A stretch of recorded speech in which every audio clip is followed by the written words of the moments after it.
They are the fruit of the vine from the beginning of time, used to make juices and wine. But it's not just grapes that make good spirits. We'll hear from a local farmer and a brewer about growing hops for beer and look at other fruits and vegetables that make tasty wine. Straight ahead on this edition of Great Gardening.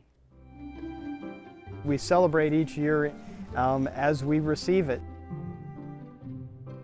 For good nutrition, we need a balance of colors. I like to can because I'm a gardener. We brought home an orchard for our community. This was just an overgrown area full of bramble.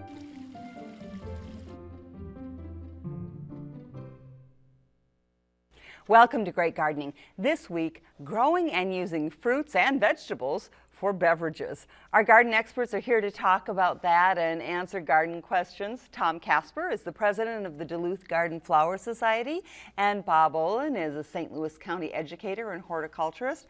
Welcome back. Thanks for being here. Our pleasure. And I have never made wine or beer, but I know people who do, and they really enjoy it. How about you guys? Have you tried it? I haven't made it either, but I have consumed both. I have to admit it as well. We've got a great expert panel. We're great at growing what goes into the wine and beer. But that's right. You've certainly grown all the things that that we put in there and been able to find them in the wild even. And I think we've been the fortunate recipients of a lot of material. It Homebrewed. has been grown homebrewed material, Okay. So I would thank a lot of people that have tried That's a lot right. of these You things. wouldn't turn any of that away. No. All right. Well, we're going to talk more about that, but we want to welcome our phone volunteers from the Duluth Garden Flower Society Park Point Club. They're here to take your gardening questions, so please give them a call at 218-788-2844, or you can call toll-free 877-387-8762. And if you want to email your question in, go to askgardening@wdse.org. Well, as we mentioned, we want to talk about grapes because they seem to be the thing everybody knows about that you make wine out of. And again, there are some ones that you can grow in this area, some grapes that grow around here pretty well. We've got some great hardy grapes that have been with us for a long time. Leading off the list here with Beta. All of these really are crosses back with our native river grape, which is very, very hardy. Beta actually is the #1 grape grown in the state of Minnesota. It's really both a juice and a jelly grape, but some pretty good wine can actually be made from that. And then other crosses, King of the North, Bluebell was a University of Minnesota introduction maybe 50 years ago, and perhaps the hardiest of all these is Valiant. But it's the conditions that really have a factor in how good the wine might be. You know, that's really true. Winter hardiness is the first thing, and you've got to have hardy varieties so we get through the winter. But the quality of the grape and actually the heat content to develop the sugars, the natural sugars, that's what we really need, and puts us at a little bit of a disadvantage with some other grape growing regions. But these are some great Minnesota hardy varieties that have been introduced. Swenson Red, Edelweiss, both the first two were developed actually by a dairy farmer working with the University of Minnesota. Frontenac Gris, the white strain, and Marquette and La Crescent. These are all hardy varieties.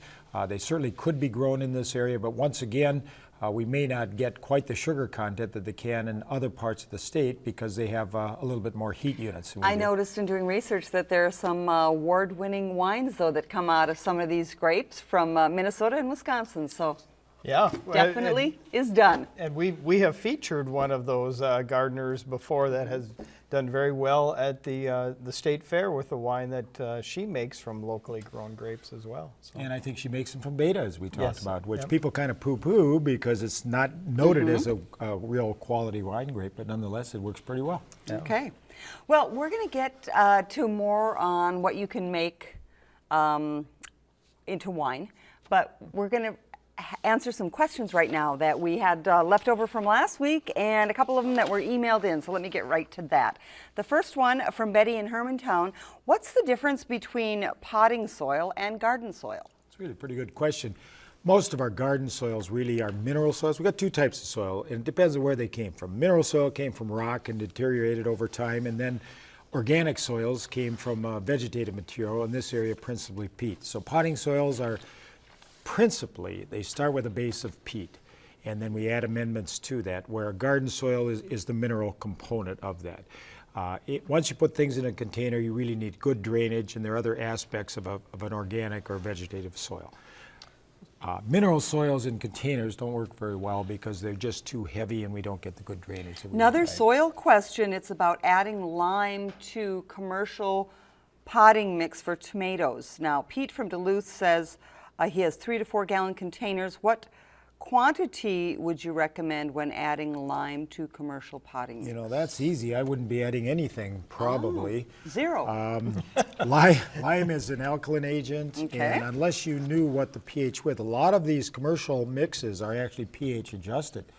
And with tomatoes, you want just a slightly acidic pH, 7 being neutral. You want to grow those about 6, 7, 6, 8, and that's just about where most of the commercial potting soil mixes are adjusted to. Okay. And the point that Bob made previous about, and a lot of folks have tried it, you know, because it's can be a little costly to purchase potting soil to use in our containers.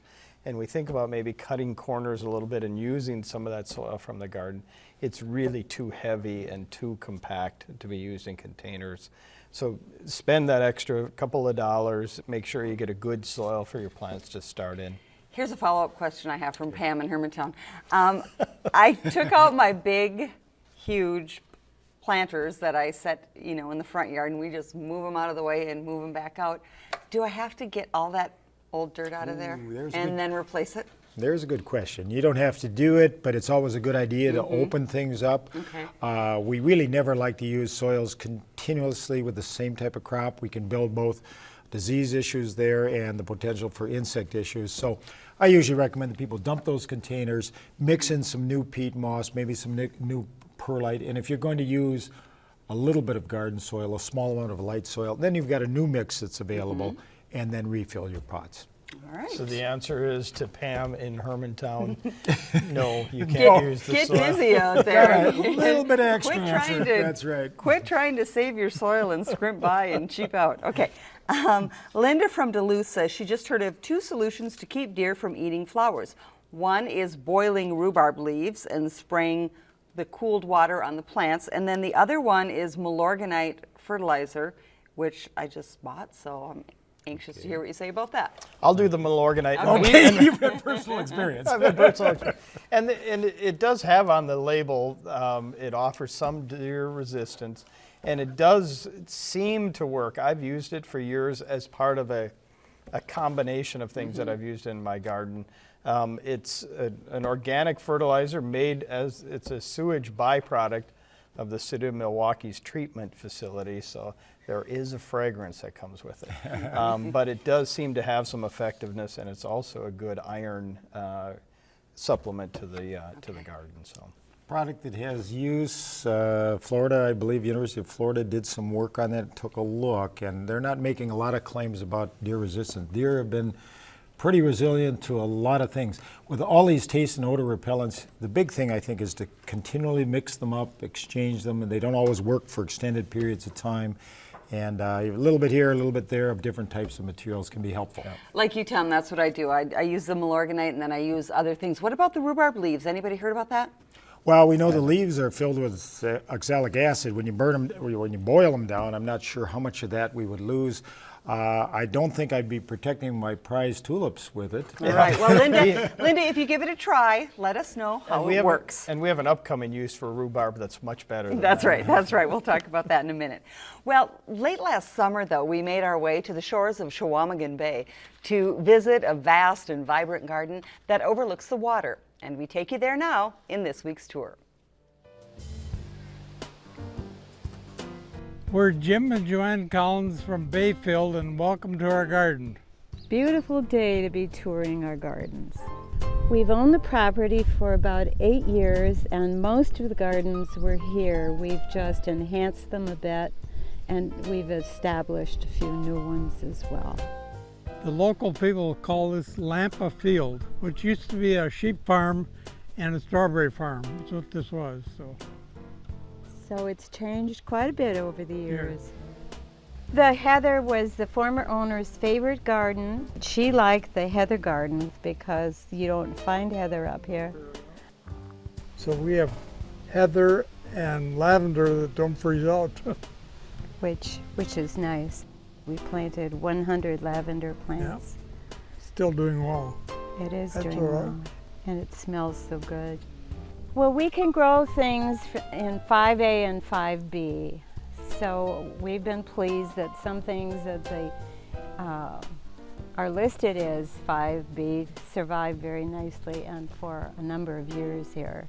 We're so pleased we have this little growing zone. When they started digging, they hit clay. So it has a natural clay lining. As Jim said, it was spring fed. It is spring fed and runoff fed, of course. And we recirculate the water to keep it clearer. In the past years, we've had white blooming lily pads, or white and yellow and pink. This year, we've only seen the yellow one. Oh, there goes the they mallards. go. Jim feeds the ducks every morning. The water is piped underground to all the gardens, and then we have a faucet located here or there among the gardens. We have two kinds of smoke bush, and one of them is in bloom, and it's just gorgeous. That tops. We had weddings here and makes a nice thing for a wedding. Our nephew got married in our yard a couple years ago, so they stood here. Well, this is drumstick allium. I love red gaillardia, and that's blooming, but I like the red best of all. And I like red lilies. One thing we use as decoration is asparagus. This used to be an old vegetable garden. We call it the old veggie garden. And the former owners converted it to a flower garden. Oh, here, I've been waiting to pick this. Let's look at the strawberries. Oh yes, I've picked 5 ice cream buckets so far. the hydrangea just came out, and the hollyhock came out this morning. I was so pleased. The thyme looks good. Isn't it beautiful? Yeah. So this was a wall that we had built last year because I wanted to have some greens that were closer to the house and some herbs. And of course, you have to have flowers in a garden, right? Interspersed in here, you'll find all kinds of herbs. Every day is a new treat, a new surprise. That is a treat, and thanks again to Jim and Joanne Collins in Bayfield. What also is a treat is some of the wine that you can find made out of all different kinds of things in these parts, and we're going to show you a few ideas for that. One is the native plants that that you can get out there and pick out of the woods. We overlook these so often: Juneberry, chokecherry, pincherry, elderberry, highbush, cranberry, gooseberry. There's a pretty extensive list right there, all native and free for the picking. And there's a lot of pretty fair wine that's made from each one of those. And then we have the cultivated fruits, which include, boy, a long, long list. Long list, you know, apples obviously up there, and black currant. Black currant, we've got a lot of great currants for the area. You know, they don't eat real well as a fresh fruit, but they're great for juices and for wines. Of course, cherries, pears, plums, there's a list. We obviously can grow raspberries and blueberries, strawberries and watermelon, so you can make some pretty fair wine out of each one of those fruits. Has anybody tried the watermelon wine? That sounds really delicious to me. I've never tried that. So then the other thing, Bob, that surprised me when we talked about this is that you can make wine out of vegetables. And of course, a lot of us have heard about rhubarb wine or tasted rhubarb wine, which is a vegetable. But that's correct, but there are others. I have tried some carrot wine that was made, and actually it was pretty acceptable, and I know for a fact that in this area, pumpkins have been grown for use actually for some commercial wines as well as tomatoes. So it gives you a pretty good idea that you don't have to grow grapes to really grow and produce some pretty good wine. Not that these particular crops are going to provide much competition for the folks in the Napa Valley, I don't think. But still, good tasting stuff and a Yes. lot of fun to try. It's fun, And sure. We're going to talk about growing things to brew beer in just a bit, but some questions are piling up. And Carol from Keewatin says she has an endless summer hydrangea that had a baby. Can she transplant it? Yes. Okay. How's that, Carol? And Go for it. when should she do that? Right now. Right now, all right. Shara in Duluth says, when is it best to divide rhubarb, spring or fall, and what's the best fertilizer for that? Okay, spring's a definite answer there. You want to do it as soon as you can right now. And then, yes, a little high nitrogen fertilizer scattered right around the extent of the leaves and then watered in or right before rain right now for both of those activities. Okay. Stan from Duluth says that the army worms are back. I don't know if he's speculating or has seen them, but wants to know the best way to treat them without using chemicals. Stan. Take it, Tom. Stan. What about the tin foil Vaseline thing? You There's can lots of build different barriers, Right, ways to capture them. And actually, Dawn soap mixed in about a 10-to-1 solution and sprayed on them is also pretty okay. effective too, and cleans your yard at the same time. And your fingernails. And your fingernails. You know, all kidding aside, we do have a bacillus BT or dipel, which can be used. That's a biological insecticide. And the secret to that is if you're going to make an application, you have to make it when those caterpillar are extremely small, not when they're large and have consumed quite a bit. Barbara was wondering about protecting vegetables and herbs from the invasion of the tent caterpillars. What could you use on them?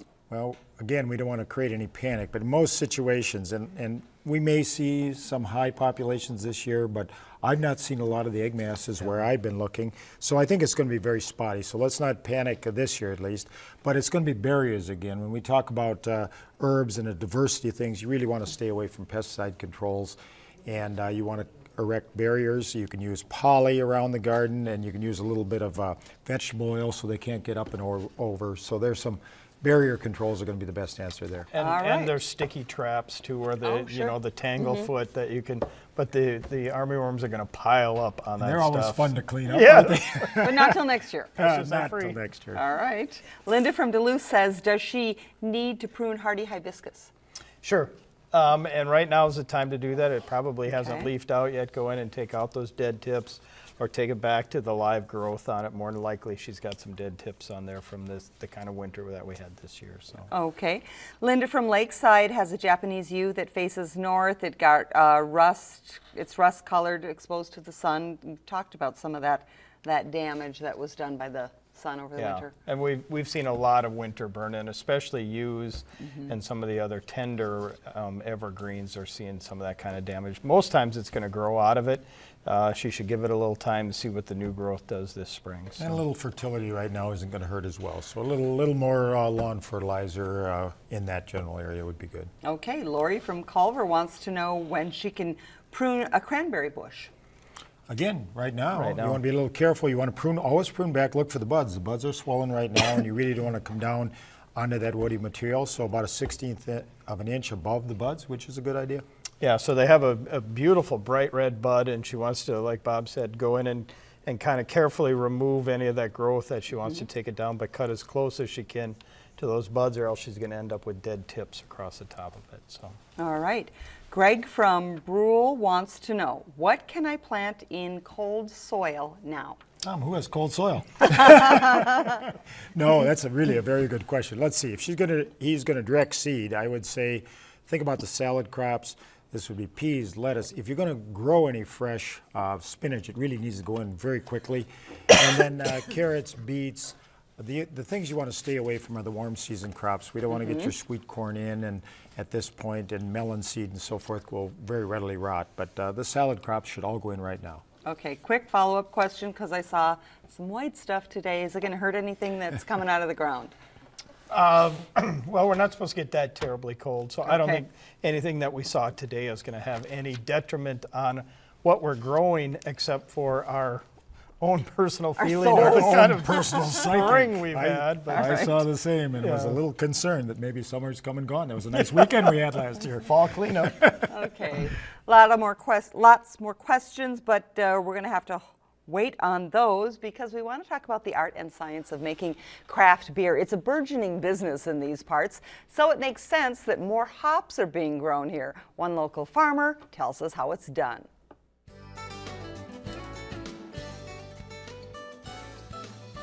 Started growing hops about 7 years ago. I was making beer at home and I decided that I was a little bit tired of buying hops from the Pacific Northwest and always enjoyed gardening and growing things, so I decided to plant my own and see how they did up here. What's important is that they take time to grow as far as the rootstock. They mature through time, between 3 and 5 years to reach maturity. So the first year you plant them, you're more or less trying to concentrate to develop the rootstock itself.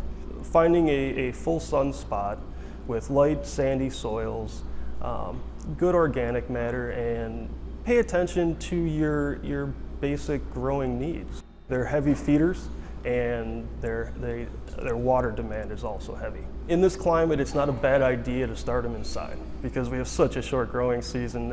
Any time that you can extend it a little bit, it's going to be beneficial. With a first year plant, you're going to let everything that comes up grow. And you're going to need some type of trellising so that it can grow up. And you just keep taking the bines as they come up and just let them grow. And they can grow for the first year between 8 and 20 feet. The immature plant, you're not going to expect a lot of cones. And the cones are the female inflorescence that comes off. If you're looking for hops for brewing, you don't want males. You only want the females. And that is what you should get when you buy the rhizome. If you are fortunate enough to get some cones, they will typically come into harvest late August, early September, into mid to late September in this climate. Each variety is going to be a little different when they come into maturity. And you would then pick them. If you're going to brew a wet hop beer, you're going to want to brew it as soon as you pick them. If not, you're going to want to dry them. The plant will eventually die off, at which point you're going to cut it at the ground and let it overwinter. They're pretty hardy plants, so there's good survivability to them. But like any overwintering plant, I don't think a little cover is bad at all.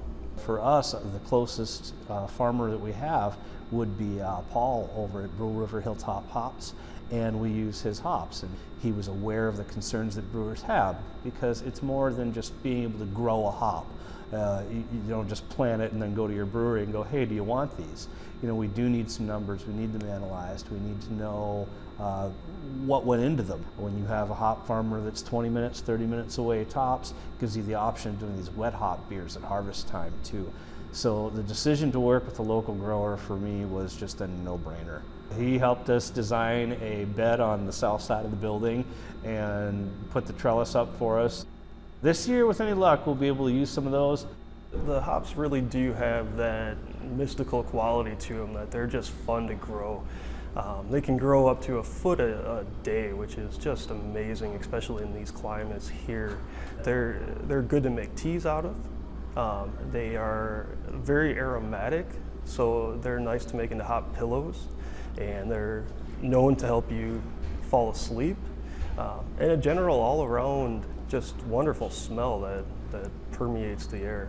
Last year, we were able to get almost every one of those up to the top of the building, which was a pretty good feat considering we got them in pretty late in the year. And this year, we're looking for a pretty substantial harvest to come out of it that they will be able to use to brew beer with hops that they grew in their backyard. Can't get any fresher than that. No, it's a beautiful thing.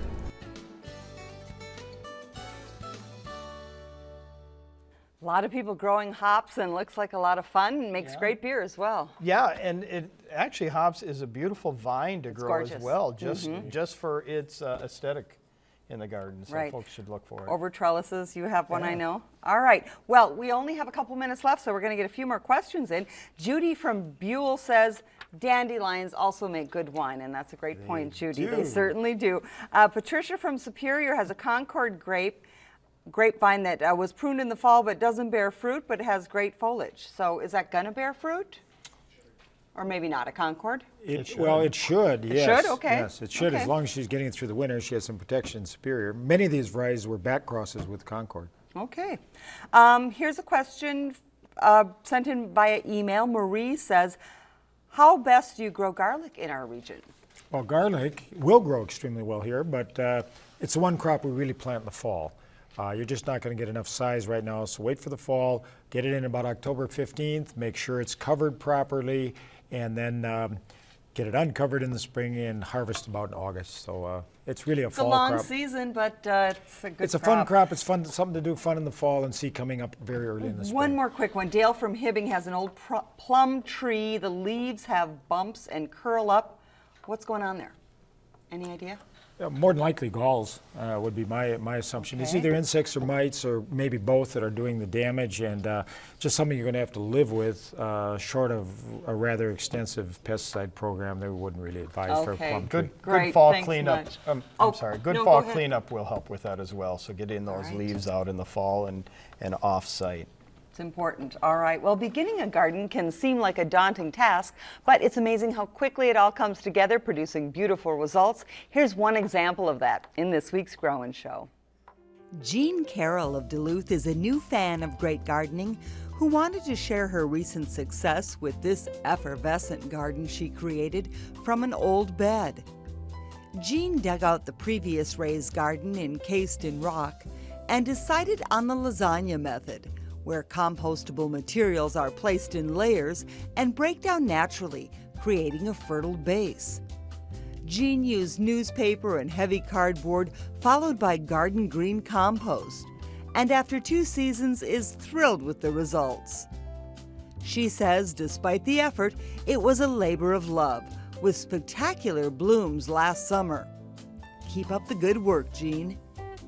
If you have a project or prized garden results to share, please send your digital photos to greatgardening@wdsc.org or mail pictures to 632 Niagara Court, Duluth. And let us show what you grow. Love those beautiful pictures. Keep sending them in. That's all the time we have left. We want to say thank you very much to Bob and Tom. Fun show, and we got a lot of good information in. Thanks to our phone volunteers, and of course to all of you who watched and called in. From all of us here, enjoy the garden.